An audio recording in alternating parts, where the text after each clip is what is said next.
Eh bien, bonjour, mesdemoiselles, mesdames et messieurs. Je m'appelle Greg Madison, je suis designer d'interaction spécialisé en réalité virtuelle et réalité augmentée, et réalité mixte en fait. Et pour l'anecdote, j'ai été magicien illusionniste pendant de nombreuses années, plus de 20 ans en fait. Et c'est un peu grâce à ça qu'aujourd'hui je travaille chez Unity Technologies. Et en fait, pour être plus précis, je travaille à Unity Labs, qui est composé de personnes absolument fantastiques. Et je ne dis pas ça parce que j'y travaille.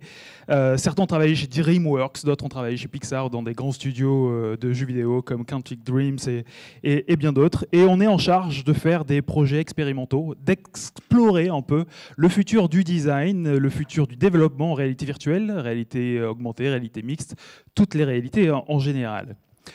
Donc j'espère que vous avez pu bien sûr tester énormément de choses sur ce salon, parce que ça vaut vraiment le coup, et j'espère que vous avez vraiment pris le temps.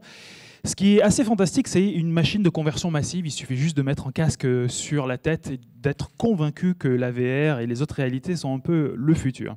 La question qui se pose après ça, c'est de se dire, OK, comment moi, je vais pouvoir créer du contenu facilement en réalité virtuelle et réalité augmentée. Eh bien, aujourd'hui, si vous voulez le faire, vous devez utiliser un moteur 3D comme Unity, par exemple, et ce moteur va vous permettre de fabriquer des mondes virtuels. La seule problématique, et ce qui est ennuyeux, c'est que vous devez mettre un casque pour voir le résultat, vous l'enlevez, vous faites vos changements, vous remettez le casque, et ainsi de suite, ainsi de suite.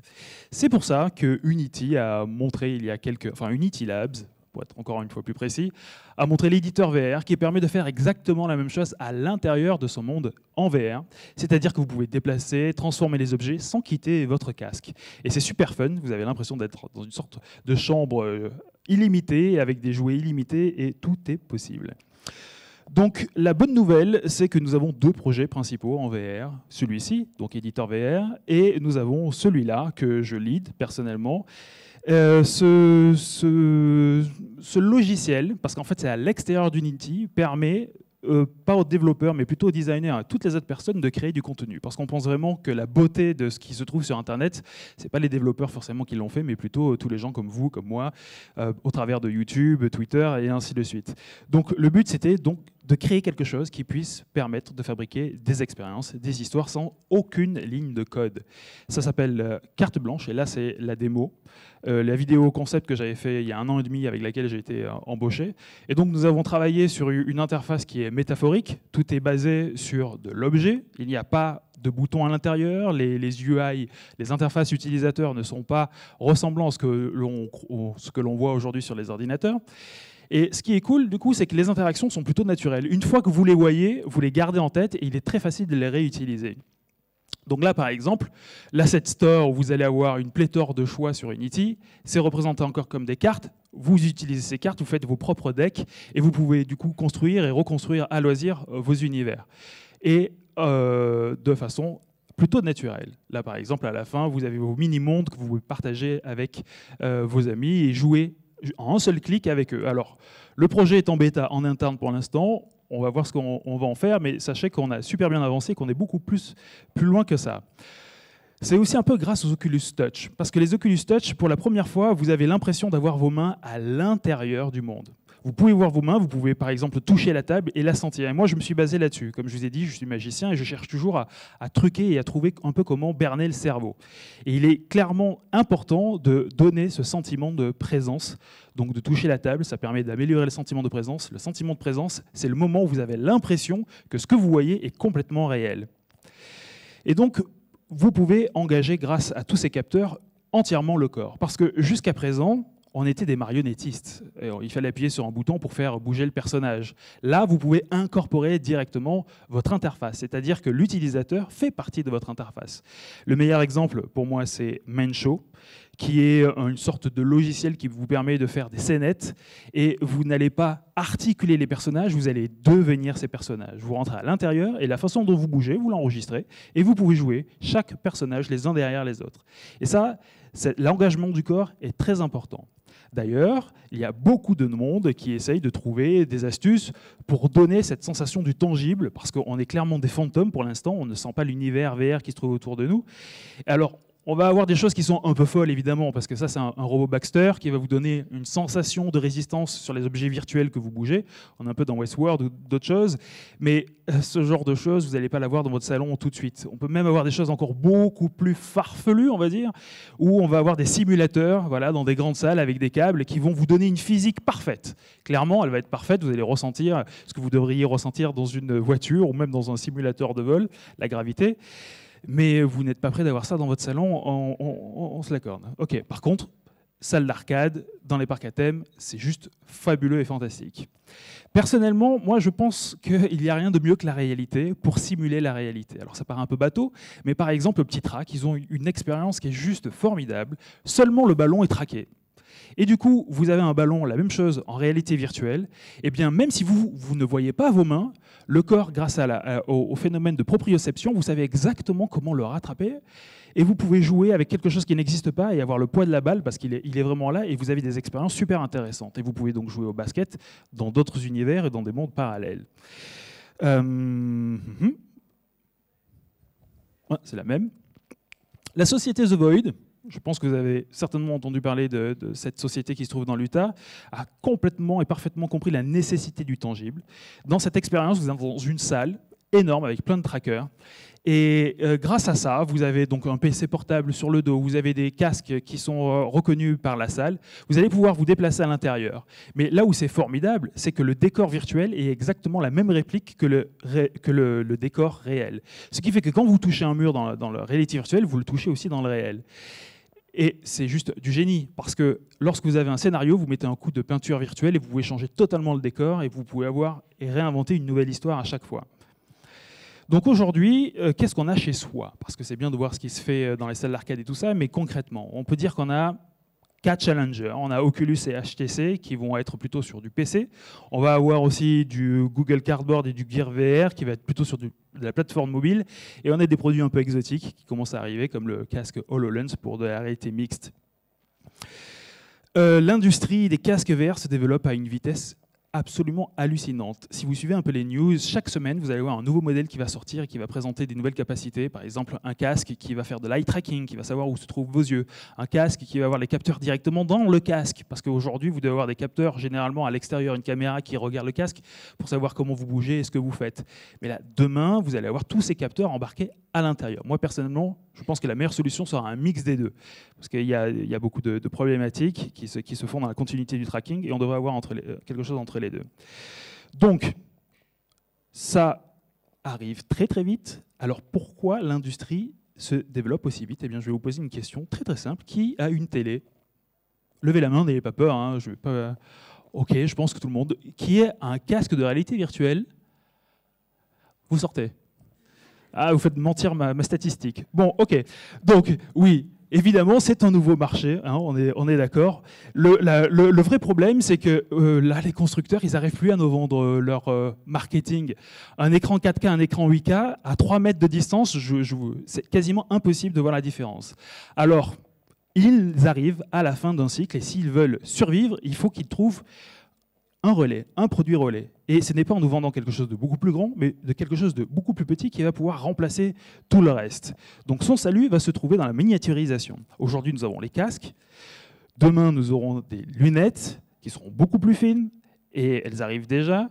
On peut envisager qu'on passera aux lentilles, et pourquoi pas si, vous allez voir. On y revient tout à l'heure. Donc en théorie, les casques de réalité virtuelle et les lunettes et tout ça vont pouvoir remplacer beaucoup de choses, vont pouvoir émuler tous les appareils que l'on avait autour de nous, que ce soit, je ne sais pas, un PC, une tablette, n'importe quoi d'autre.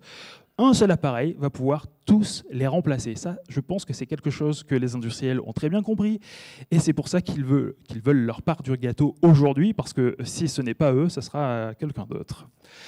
Et ça ne concerne pas uniquement les fabricants de casques, c'est une aubaine pour toutes les industries en général, par exemple, pour se renouveler. Par exemple, Litro.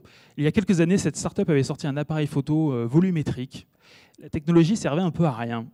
Et finalement, grâce à la VR, ils ont fabriqué une caméra sur cette technologie qui est 360 et qui permet de filmer de façon volumétrique. C'est-à-dire que vous allez pouvoir vous déplacer dans la scène. Pas énormément, mais suffisamment pour être utilisé dans tous les cinémas. Demain, vous allez avoir des casques assis comme ça, et vous allez vous doudeliner un tout petit peu et vous pourrez être à l'intérieur d'une scène. La scène sera en 360, mais moi personnellement, je ne crois pas aux vidéos 360 dans le sens où ça n'a aucun sens. L'action se fasse comme au théâtre, généralement c'est devant vous et on doit réécrire effectivement pour du 360, mais on doit toujours se focuser sur une chose en face. Les gens ne vont pas au cinéma pour passer 1h30 à tourner sur eux-mêmes. Cela dit, certaines personnes croient pas à la réalité virtuelle parce que le form factor en a l'air un peu goofy. En général, quand on porte un casque, eh bien, derrière moi, là, le form factor, on peut le voir, est rétréci de façon très spectaculaire. C'est une société chinoise qui propose ça, qui s'appelle Dodo. Et comme vous pouvez le voir, c'est quand même quelque chose qui devient de plus en plus plat et on est à 2 ans de la sortie de l'Oculus et c'est les mêmes caractéristiques qu'un Oculus Rift. Il n'y a pas de positional tracking, mais on est à la même résolution, on est un peu inférieur en rafraîchissement d'image, mais là je rentre trop dans la technique. Facebook est très impliqué sur cette question. Mark Zuckerberg a prédit que dans 10 ans, on aurait tous des lunettes, des casques ou peu importe, de réalité mixte mélangée, indissociable de lunettes ordinaires. Et je pense qu'avec l'argent qu'il a, on peut penser que cette vision va se transformer en réalité. Il a totalement compris les enjeux des réalités alternatives. Il sait que l'avenir de l'interaction humaine, ce n'est pas sur un mur. C'est comme regarder la peinture de la vie de quelqu'un sur un mur d'ailleurs. La seule chose qu'on peut faire, c'est juste des commentaires. Alors qu'avec les réalités alternatives, l'impossible devient possible. Vous ne regardez pas seulement une peinture, vous êtes à l'intérieur de la peinture. Et c'est aussi pourquoi ils ont développé énormément leur offre de contenu 360 sur leur site. Donc aujourd'hui, c'est ready pour pouvoir mettre des photos en 360 et des vidéos. Mais le vrai but de tout ça, c'est la prochaine étape. C'est d'offrir la possibilité de fusionner ces différents endroits en un seul, resociabiliser la distance. Imaginez que vous puissiez regarder demain un film avec toute votre famille dans votre salon alors qu'ils sont aux 4 coins de la France. Ça, c'est une possibilité. D'ailleurs, ça, c'est Microsoft, hein, c'est pas Facebook. Mais c'est juste pour vous montrer la technologie. Vous avez des trackers un peu partout dans la pièce. Alors que les personnes se trouvent à 2 endroits différents, ils ont, eux, l'impression de se retrouver au même endroit. Et l'ironie, c'est que ça va aussi servir dans le monde du travail. Et c'est un jeu vidéo qui le décrit le mieux. C'est Heavy Rain. Dans celui-ci, vous avez des lunettes de réalité augmentée qui vous permettent d'afficher, de virtualiser tout autour de vous votre bureau. Vous pouvez vous couper totalement des gens qui travaillent avec vous. Si vous avez travaillé en open space, vous savez comment c'est priceless. Voilà. Je crois qu'on peut passer à la suite. Alors évidemment, dès qu'on parle de Facebook, les gens, la même rengaine, ouh là là, c'est dangereux, on va nous ficher, on va vouloir nous vendre des trucs. Bon, je vous dirais comme dans la vie réelle. Hein. Voilà. Donc dans ce court-métrage Hyper Reality, nous voyons justement une projection de ce que pourraient devenir les réalités alternatives si on les design mal. Ouais. Donc il faut surtout résister à ça, clairement. C'est-à-dire que... Ouais, unlock, ça c'est pas mal. Il faut résister à ça. Il ne faut pas qu'on se retrouve comme à Internet à rajouter des adblockers de partout. Et je pense que pour moi, la seule solution viable, c'est l'abonnement. Il va falloir qu'on nous rende le pouvoir. S'abonner plutôt que de subir les marques qui voudront nous imposer ce qu'elles veulent sur notre réalité. Il faut qu'elles nous donnent envie d'ajouter leur réalité sur la nôtre. Elles devront créer donc des services qui nous rendent service. Alors concrètement, comment on peut envisager ça? Un exemple, je m'abonne à un artiste, en réalité virtuelle, et il superpose donc sa réalité sur la mienne. Ce qui fait que quand je me balade dans la ville, je peux voir ses œuvres aux 4 coins de la ville. Il faut que je me déplace physiquement pour les voir. Mais si je ne me suis pas abonné, par exemple, à la réalité de McDonald's, eh bien, je ne verrai aucune publicité de McDonald's, aucun tract ou quoi que ce soit. Donc vous voyez, là, on renverse le pouvoir. Vous allez décider de ce que vous voyez, et ce que vous ne voyez pas d'ailleurs. Mais imaginez maintenant que je m'abonne à la réalité alternative d'un stade pour lequel je vais aller voir un match. Et là, il y a une nouvelle dimension qui s'offre à moi, parce que moi, personnellement, je ne comprends pas le sport, je pense que ça se voit. Eh bien là, je vais avoir des aides visuelles qui vont m'expliquer la stratégie du jeu, comment ça marche, il va y avoir des attaques spéciales, un truc de dingue. Moi, je kifferais aller voir un match comme ça, mais autrement, ça ne m'intéresse absolument pas du tout. Voilà. Donc, vous l'aurez compris, notre manière de consommer les médias risque de changer du tout au tout. L'écran va très certainement disparaître, il va se virtualiser à l'intérieur de notre salon, même du coup, le contenu de l'écran va se virtualiser.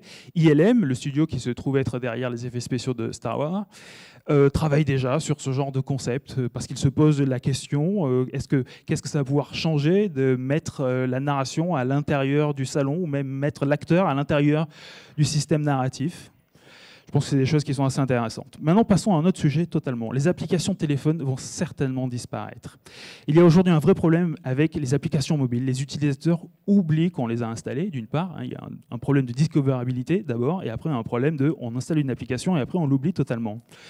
Et donc, si je m'abonne, par exemple, à un organisme, à une organisation plutôt comme contre les OGM, plutôt que de sortir mon téléphone et je ne vais pas penser de checker mes produits, là, je vais avoir sur ma réalité leur réalité, c'est-à-dire que je vais voir tous les produits de manière subliminale, comme vous pouvez le voir, tous les produits qu'il ne faut surtout pas que je consomme. Et cela va faire partie de ma réalité immédiatement, parce que toutes ces informations vont être contextuelles. Elles vont apparaître uniquement quand j'en ai besoin et de façon proactive. D'ailleurs, j'aime beaucoup l'approche du MIT ici, où finalement, l'augmentation digitale est une augmentation ou une continuité de l'objet réel. Typiquement, une chaîne IFI, je ne sais même pas si ça existe encore la chaîne IFI, enfin un poste de radio à Galène, vous allez avoir donc une interface qui va se rajouter dessus. Donc demain, les petits écrans et les télécommandes vont disparaître parce que à côté de l'objet, je vais avoir directement toutes les options qui vont aller avec. Comme les digicodes, vous voyez, plus besoin d'écran. Et donc, en plus, c'est super sécurisé. Personne ne voit le code que je fais. Moi, personnellement, ce qui m'excite le plus, ce que j'aimerais vraiment avoir très très vite, c'est le contenu proposé par les grands studios de jeux vidéo, par exemple. Pouvoir me balader à 3 h du matin dans ma rue déserte à tuer du zombie. Oui, il vaut mieux que la rue soit déserte. Alors, évidemment, on aura des espaces qui seront plutôt faits pour ça. Peut-être des terrains d'athlétisme ou des terrains de tennis où on va pouvoir jouer à des jeux un peu comme des RPG à l'extérieur. Mais en attendant, à l'intérieur, on peut déjà avoir ce genre de scénario avec, par exemple, le HoloLens qui peut faire à peu près tout ce que je vous ai décrit précédemment. Donc ça coûte un peu cher, ces 3 000 €, 3 000 $ pour l'instant, mais Apple devrait rentrer dans le marché assez vite et les prix vont certainement exploser. Donc attendez-vous à ce qu'il y ait vraiment une déferlante technologique. Donc je le redis, les choses vont s'accélérer. Par exemple, ça c'est Samsung qui va présenter normalement cet appareil incessamment sous peu et le rendre aussi disponible, qui va faire en sorte que les écrans vont se merger ou disparaître et il va avoir plus qu'un système d'affichage. Votre PC va streamer ou votre téléphone, sans besoin de le sortir, va streamer devant vos yeux et vous allez pouvoir virtualiser tout ça devant vous. Alors jusqu'où va aller cette miniaturisation? Nous avons quelques indices. On sait que Google a des brevets sur des lentilles connectées, Samsung et même Sony à différents degrés, mais il y en a, par exemple pour Sony, ils ont carrément des optiques, des caméras qui sont intégrées. Lentilles ou implants, c'est une question qu'on peut se poser. Si on arrive à cette miniaturisation, il faut savoir quand même que la société Argus a développé un produit qui s'appelle Second Sight, que vous pouvez implanter à l'intérieur de votre tête et qui rend de la vue. Ça ne rend pas la vue aux aveugles, mais ça rend un peu de la visibilité. Ils peuvent, par exemple, discerner une porte ou quelque chose comme ça. Mais aujourd'hui, on a clairement franchi un cap, en fait. Par exemple, l'université d'Harvard, Harvard, ça veut rien dire, a un nouveau type d'implant qui peut se mettre dans le cerveau et ils sont en train de le tester sur les singes. Alors, pourquoi les pauvres singes? En fait, c'est juste pour le brancher sur le cortex visuel et projeter directement une vision artificielle sur leurs yeux. Ils testent sur le singe, ça devrait être en 2018-2019 sur l'être humain. Et le but, c'est donc de voir le monde sans utiliser les yeux. Donc rendre la vue peut-être à des gens qui n'ont jamais vu du tout. Et pour enfoncer le clou, et je vais pas tout à fait finir avec ça, mais presque, Elon Musk qui travaille déjà sur une interface, et on le sait, qui se connecterait directement au cerveau aussi, et qui permettrait de se connecter à Internet par la pensée, de pouvoir peindre par la pensée, pouvoir faire plein de choses. Et on peut penser que ce mec est assez sérieux, surtout par rapport à la news que je vous ai donnée précédemment. Il y a énormément de recherches qui convergent, donc ce n'est pas réellement de la science-fiction. Et qui sait, peut-être qu'un jour, dans un avenir très proche, nous pourrons, comme dans ce court-métrage qui s'appelle World Border, pouvoir créer à l'intérieur de soi-même, dans une réalité intime, des choses, d'être comme une sorte de rêve éveillé dans lequel vous allez pouvoir construire tout ce que vous voulez. Je vous conseille de le regarder, World Builder.